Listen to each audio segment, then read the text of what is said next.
Today with us, we have a person of immense value and a very impactful persona.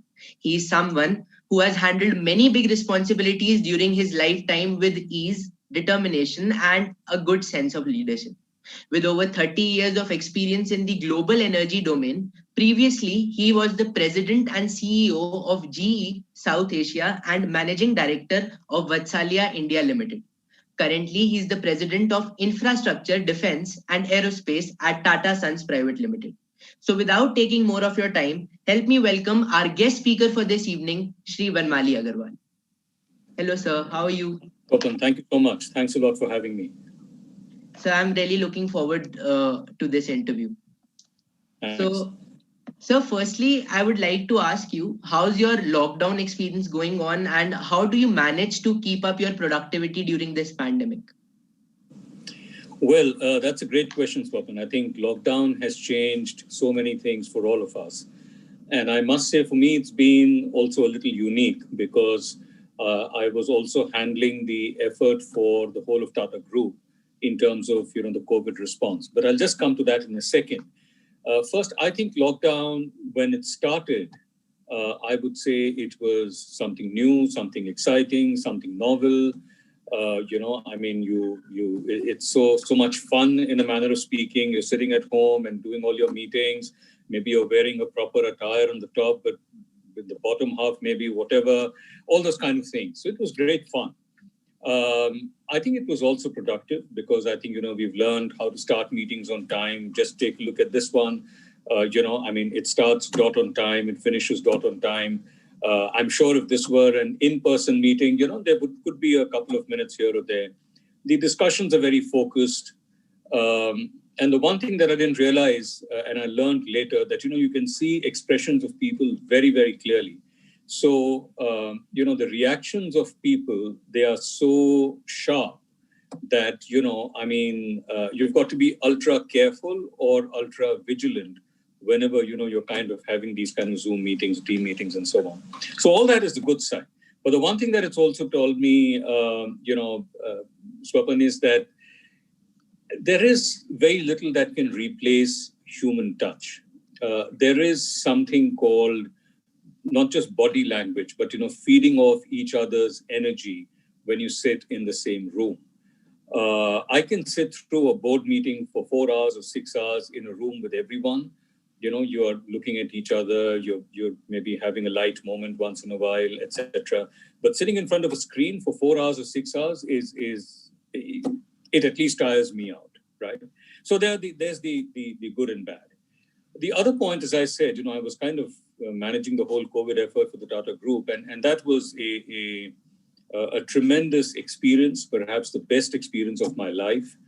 A great job, in a manner of speaking, but extremely fulfilling. And I think it was a great opportunity to come face to face with so many organizations, the government, the people, and all of that. So overall, it's been a phenomenal experience for me so far. Agreed, sir. Sir, I'm really delighted. I'm really impressed by your positive outlook towards the pandemic, because the pandemic is something that is full of uncertainties, and having a positive outlook is necessary. I think it's a quality that should be in everyone, and it's necessary to survive in this pandemic. Sure. So our viewers are really keen to know the insights about Tata and its various departments. So could you please throw some light on the working of Aerospace, Defense and Infrastructure departments at Tata, and what is your role as the president of these departments? Sure. So Tata's is, we are a more than 150-year-old group. We just celebrated 150 years last year. And I think it's important to know that the Tata's, the ownership, so I'm president at Tata Sons, which is the holding company, but the ownership of Tata Sons is with Tata Trusts, which are a bunch of charitable trusts. So, and they own almost about 70% of Tata Sons. So in a sense, it's like you have a charitable trust, which is the single largest shareholder. And in a certain way, all that the Tata Group does in terms of doing its business and generating wealth and what have you is ultimately given back to the people and to the society. And there is, to the best of my knowledge, there is no other group in the world of this size which is owned by a charitable trust. That means whose ultimate objective is to give back to society and give back to people.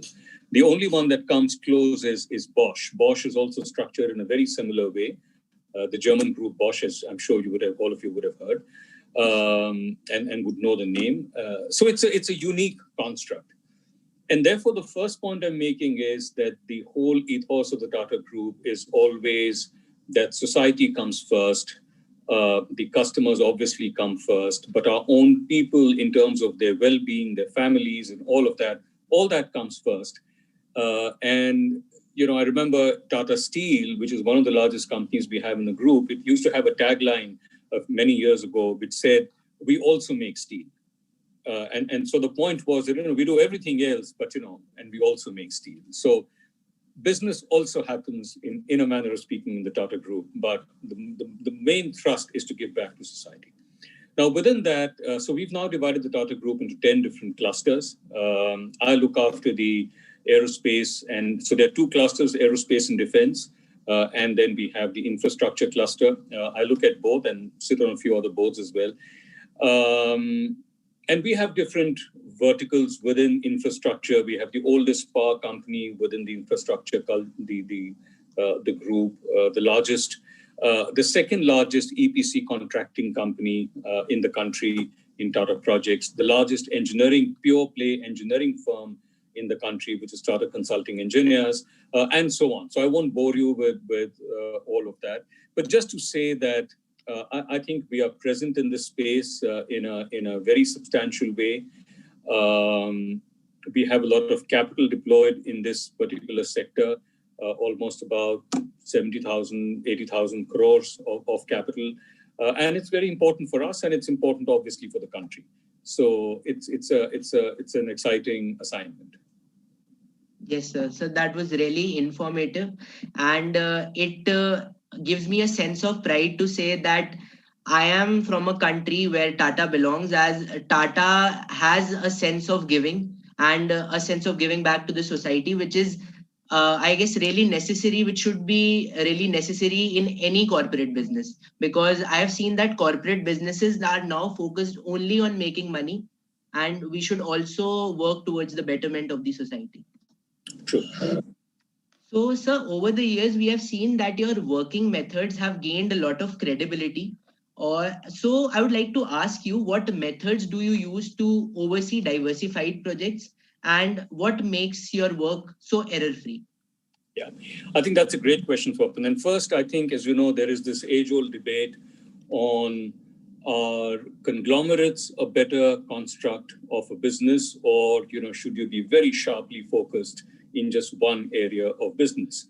And many people point towards General Electric, which, as you know, has been one of the world's iconic conglomerates, now going through a little bit of a rough time, as I'm sure you would have heard and read, to say that, conglomerates is the wrong example. That's not how companies should be. You can't be making salt and steel, in under the same umbrella. I mean, if you want to make salt and make it well. You want to make steel and make it well. So that debate goes on. I would say that from a Tata Group perspective, I think our initial focus, and even now it remains, that whatever is necessary and important for the country is what is then good for us also. So when we started off, if generating power was important for the country, we set it up. If making automobiles or trucks, etc., was important for the country, we did that. If setting up hotels was important for the country at the time of the British, we did that, and so on and so forth. And therefore, I think just opening up these new frontiers was more important, at least when we started off, than kind of being very, very sharp and focused in each and every, let's say, segment. Over time, of course, this is now the world of specialization, getting focus, and that's where we are. And therefore, even in the spectrum that I handle, we have domain specialist CEOs and people that run their specific businesses. And then, of course, you need a little bit of, let's say, supervision or monitoring from an overall capital allocation perspective. What are the areas that you should take a thrust on? Where is it that you should maybe pull back? Where is it that you should push the pedal a little more? Those are the things that kind of become important, especially when you are leading in a conglomerate, because there is no way even I, in my own portfolio, can know everything from power generation to making missile launchers or making drones. I mean, I also chair an airlines company. That I know everything about airlines as well. It's not possible. Therefore, you need to have a good team, that understands the sector. And therefore, what it ultimately boils down, according to me, are two things.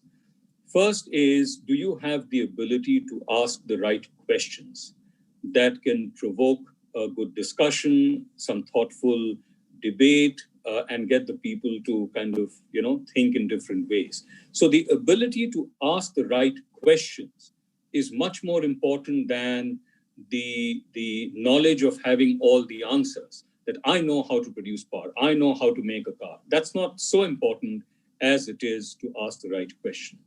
The second most important thing is really your ability to manage. And more than manage, I think just sounds a very weak word, frankly, but how do you inspire people? It's all about people. And at the end of the day, that's really what makes the difference. I mean, money is available, resources are available, all those things everyone has. But the manner in which you deal and inspire people, not just manage them as though they were some, a bunch of inanimate objects, is what makes the difference. So these are the two things which, from a conglomerate's perspective and leadership in a conglomerate, I think get to be very, very important. So that's what we try, but it's not easy. That's fair. That's fair. That was on point. So now, sir, I'd like to ask you a personal question. Like, we all know that college life plays a very important role in the development of any individual. So I would like to ask you, how much credit would you give to your college for your success? Well, I would give a lot of credit to my college. And I don't know, success is, whenever I hear this, I feel a little embarrassed / I don't know how do you define it. And we should discuss that at some point in time. I mean, how do you define success and what is success? I mean, there's so much that goes on there. But I think to a basic point, as far as college is concerned, I think there are, again, 2 or 3 things that to me are with me even today in my life. The first, and please remember, I passed out in 1984. So that was even maybe before you were born. So that was a long, long time ago. That time, Manipal, MIT was not the same as what it is today. It was a little more difficult place to live in. It was a little more, we didn't have so many exciting places as you have now over there. So it was, it was slightly tougher in just from a hardship perspective.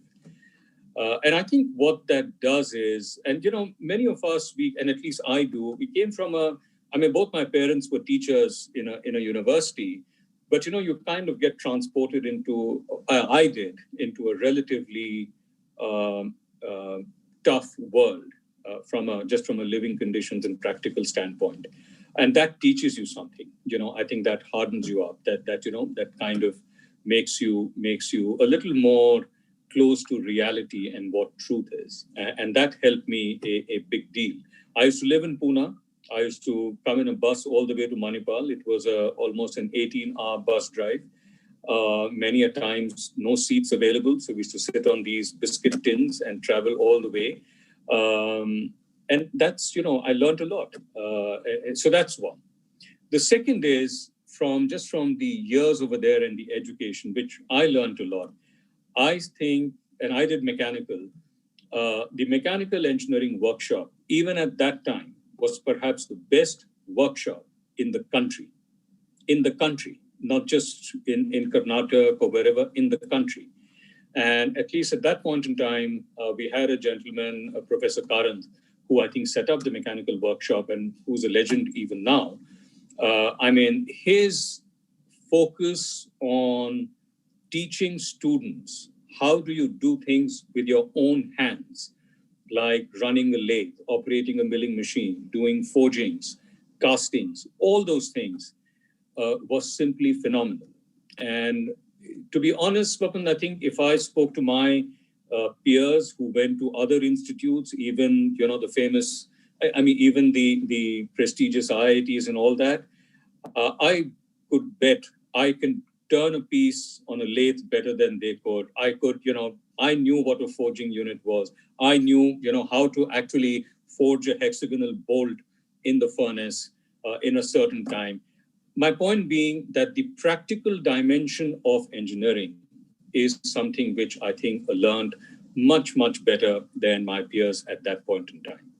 And the last thing I would say, and I think which is true even today, is that you make a bunch of friends, right? And those friends, I think that you make while in college, while in hostel, they stay for life.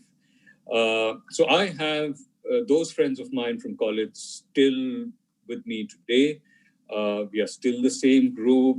Now, of course, our families have become friends and all of that. But it's a great feeling. Maybe today you may not realize the importance and value of it. But mark my words, 20 years from now, 25 years from now, you will look back and thank the college for giving you great friends. Yes, sir. So this is something which even I believe in, that college is really necessary for the overall development of a person. And like when you are all alone, when you are all alone in a new world, so you try to make a new face, you try to make new friends. So it's a very unique experience. And sir, I had one question related to your answer. According to you, what is more important, academic or bookish learning or on-site training? Well, I think I don't think it's either or. It's a combination of the two. Clearly, knowing the principles and the theory and the underlying fundamentals is very important. But how do you apply that into practice is equally important, if not in today's time and age, even more important. But you can't just get on to the job on the task without understanding the principle or theory behind it. For the simple reason, then you might be able to do one particular task very well because you've seen it, you've done that, you do it again and again. But if you have to improve upon it, if you have to change it, if you have to modify it, you would not be able to do it because you don't know the underlying principles. And especially in a world where technology is changing so fast, I think that dimension also gets to be important. So I would argue it's a combination of both, with a slight emphasis on the application of theory versus just being let's say, having it all in the head and being very academic. That's fair, sir. Sir, our audience consists of a lot of students who are seeking placements in corporate companies. So it would be a great help to them if you could tell the three main characteristics you see in an individual before hiring him in your company. Yeah. So I think anybody who hires in today's time and age doesn't really look for what your qualifications are and so on. I think those things have become a little irrelevant. The first thing I would say that one would look at is, what is your attitude? Is your attitude one that is, it has to be humble. You don't have a feel of arrogance about you.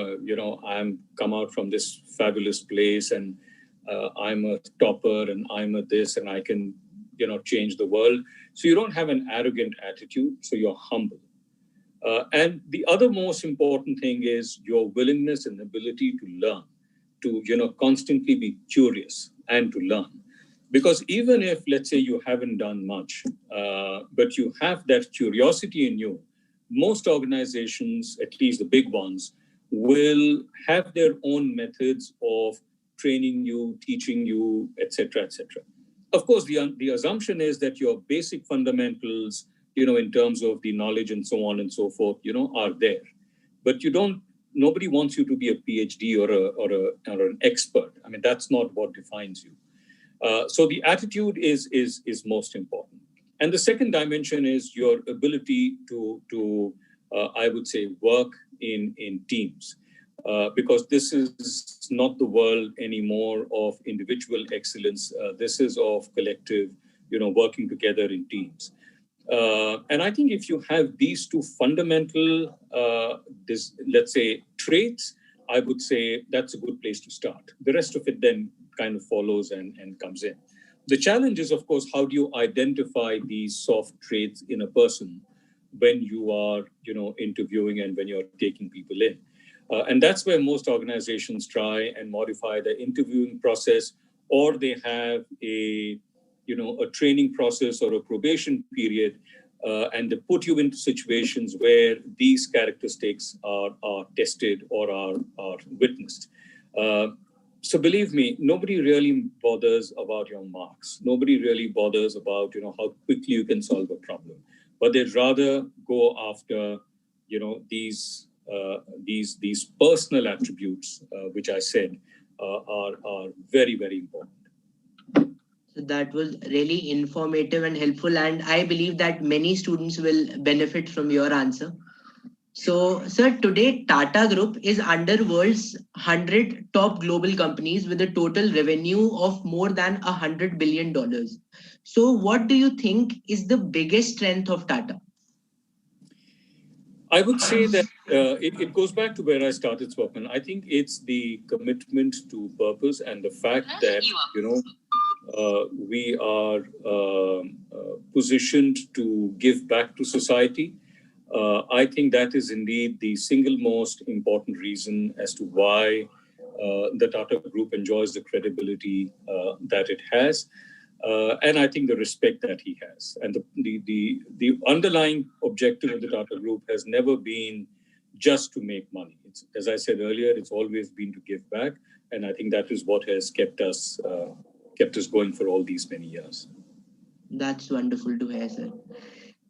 Sir, honestly speaking, you are a role model for many people.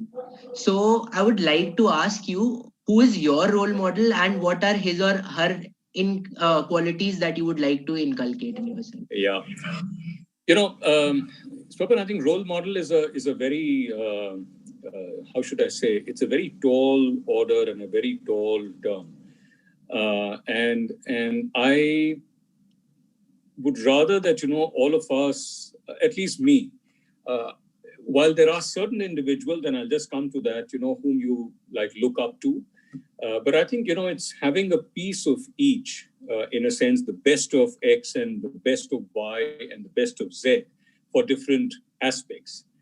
And I would say that to me, and I have been privileged and fortunate to be with Ratan Tata. I've watched him, I've worked with him closely, I've been on the same board as him. That has been an absolute phenomenal experience. And it's not just because, he's an iconic figure. So I'm not just dropping a name to impress you, but having worked with him closely, you cannot help but be impressed with how aggressive a businessman he is. He's one of the most aggressive businessmen that I've seen. Doesn't want to lose. He always wants to win. However, the way in which he goes about doing things is just so, how should I say, humane, so gentle, so, so dignified that you simply get bowled over. It's almost like he can put a knife into you and turn it and, you'll still be smiling. So one is I've really been privileged to have worked under him. And I think he always leads by example, personal example, very, very conscious and aware of, what's the impact of every word, every sentence, everything that he would do. The other person that I really admire is Jeff Immelt, who was the earlier chairman of GE. and I also happen to work fairly closely with him. And I haven't come across a more visionary and a more gutsy business leader than him. And he truly, I think, as GE at that point in time, had the wherewithal to make a difference to the world through technology.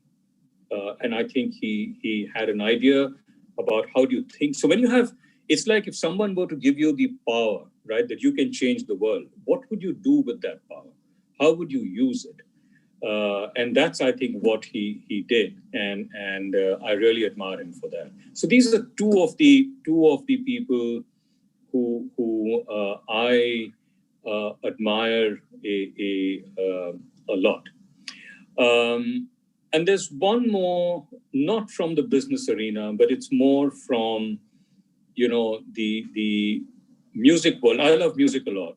And from the music world, and there used to be a classical singer by the name of Bal Gandharv, or Kumar Gandharv rather, and he was a great singer, but he lost one lung, so he could only sing with one lung, and he adapted his singing to be suitable, just to be able to sing with shorter breaths and all of that.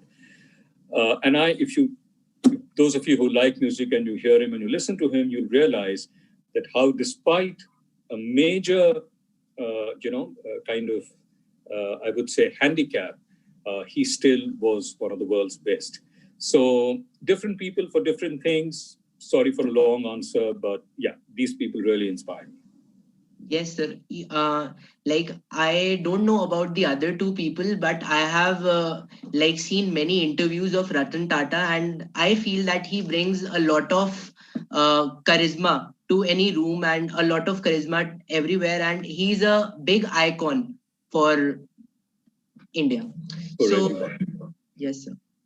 So, as we have seen that during the pandemic, many sectors such as agriculture and food processing have faced losses, while sectors such as pharma have gained substantial gains. So, according to you, what negative and positive impacts has COVID-19 caused to the infrastructure sector? So, I think clearly the infrastructure has been one of the most severely hit in the COVID period. And that's simply because there are different parts of infrastructure, but one is the actual construction and building of infrastructure, and then you have the operation of infrastructure. But if you look at the construction part, and a country like ours needs to build new infrastructure, but if people can't come together, because of COVID, you have to maintain social distancing and all of that, it becomes extremely difficult to carry on any construction activity. And I think that's been a limiting factor. And in the beginning, I think when you had a lot of labor who wanted to get back to their homes, to take care of their families, so, we had a lot of people who went back. And now as they're coming back, how do they work safely is a challenge, which is still being encountered. I don't think we have solved that completely as yet. But more importantly, in terms of operating infrastructure, if everyone's going to be sitting at home and not really using infrastructure because they're not stepping out, clearly you cannot recover the revenues that you earlier thought you would recover by using the infrastructure, be it an airport, be it a road, be it a port, etc. So that is also slowly coming back. And the government, of course, has a major role to play in all of that, and the government is doing it. So I think those have been some of the challenges in the infrastructure sector. That's true, sir. So even my father is in the infrastructure business, and I have seen that the problems faced by the laborers and the problems faced by the people who are lower down the line. So I feel that the government will do something. The government is already doing something to help them, and we'll get to normal in some time. Sure.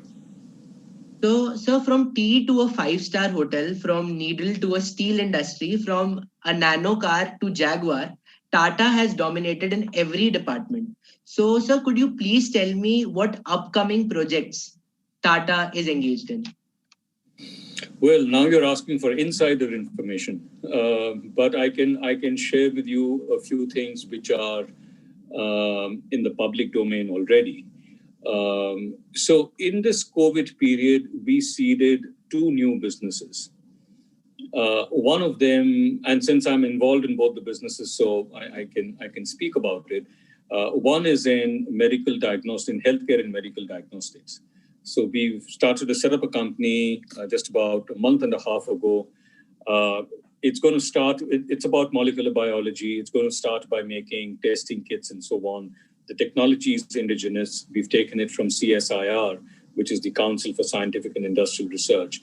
And we are commercializing it, and we are starting off with that. But of course, we will take this much further and wider. So we've set up a whole medical and a healthcare business over there. The other is in electronics manufacturing, and we are setting up a large facility. We are starting off with manufacturing of components for the electronics industry, and then we will expand that even more. So I think these are the 2 new businesses that we have seeded, which I can talk about. There is other stuff also on, which unfortunately I can't talk about. That's fine, sir. So I wish you the best of luck in both the future endeavors that you are going into. So, sir, as we head towards the latter part of the interview, I would request you to please give some advice to the students who are seeking top management roles in big corporate organizations. Yeah, so Swapn, I first start by saying that don't start your career or don't start by the objective that I want a top management role. The starting point would need to be that how do I learn as much as I can to begin with. I'd kind of lay down 3-4 principles. The first principle I would say is that it's very important to get depth before you get breadth in any assignment, in any job, which means that you first need to become an expert in some chosen field. You need to know that, you need to know a lot about that field, and you're recognized as a go-to person in that particular field. You can choose, of course, what it is, but it's important to first have that domain expertise and experience. Once you have got that, then you can kind of diversify and have some breadth in terms of what all you manage. But anyone who's trying to become a quote-unquote general manager right from day one, without being an expert in any one field, I don't think is going to succeed. Or it's going to be very difficult to succeed because you will not get the respect. Why should people respect you? Why should you be given the next assignment? Unless and until you're not a master at something. So that's number one. The second I would say is that you have to take risk. And by risk, I mean personal risk, and make yourself uncomfortable. Change cities, change locations, take on assignments that are uncomfortable. Because every time that you make yourself uncomfortable, the more you will learn. The more you work in your comfort zone, the more, you get lax, you get lazy, you begin to feel I know it all, and that's not the way to be. So the second thing is to take risk. And the more risk, as I said, that you take, the better I think it would be good for the career. The third is all about integrity. And I'm not talking about basics of integrity, what's right and wrong, that I think we all know. But it's more about our intellectual integrity. That means, are we speaking out our minds? Are we really saying what we think? Or are we just saying things because they make the others happy, or that's what people around us want to hear? And I think in today's time and age, again, that intellectual integrity bit is something that we really miss, right? I would say that if you kind of adhere to these 3 or 4 things, that objective of reaching, as you said, top management position, that happens by itself, right? And one of the things, therefore, to really stay focused on is to do well in the current job on hand. So if I'm just starting off now, if I'm a manager somewhere after a few years, and I'm all the time dreaming about how am I going to become a managing director, not doing my present job well, I will never get there. But if you do your current job well, I think the other steps just follow. And I think that should be the way. So just to summarize, I would say these four things: depth before breadth, be willing to take risk, intellectual integrity, and do your current job well. I think you do that, the world is yours. That was really helpful, sir, and how it was really wonderful to see how you described all the 4 points. And your answer also had depth, which we were seeking for. Thanks, brother. So now I will move on to the last question for today. As I mentioned earlier, that you are a role model for many people and you have achieved many big feats during your lifespan. So what all things would you like to achieve next in your career? And is there anything that you would like to say to the audience? That's a great question. And you know, one is, I think I just need to be grateful to so many people and, you know, for so much. Because quite frankly, I didn't know that I would get to where I am when I started off, and even as recently, maybe as even 10 years ago, right? So one just has to be grateful. So the first thing is just to be grateful. And the second, what I would wish going ahead, that I still remain grounded and I remain, with my feet on the ground. It's very easy to stuff get to your head, and I hope that I remain grounded. In terms of looking forward to, I do hope I can give back in any which way that I can, and I'm starting to do a lot of that stuff. And I would say, it's like deciding for a cricketer or whoever as to when do you retire. Do you retire when you're at your peak of your career, or do you retire, when people are saying, now you're too old, you don't know how to bat, you don't know how to run, you're not fit enough, and you go out. And I think it's best to maybe retire when you're right at the peak, so that you give others a chance, of course, but you can do something more meaningful. So let's see. That's what I'm looking forward to. Agreed, sir. And I believe that you deserve a break after giving so much to the corporate world for over the years. So it's okay to take a break. With this, I would like to conclude this very informative and inspiring session. I would like to thank Shri BANMALI Agrawala for spending his valuable time with us and for sharing his insights on various topics. Sir, I would like to wish you all the best from behalf of the Manipal Conclave team. I would also like to thank the administration of Manipal Institute of Technology for giving us this opportunity. This was Swapna Ghai signing off, Team Manipal Conclave. Thank you so much. It's been my pleasure. Thank you, sir. Thank you. It was really wonderful taking your interview. Your answers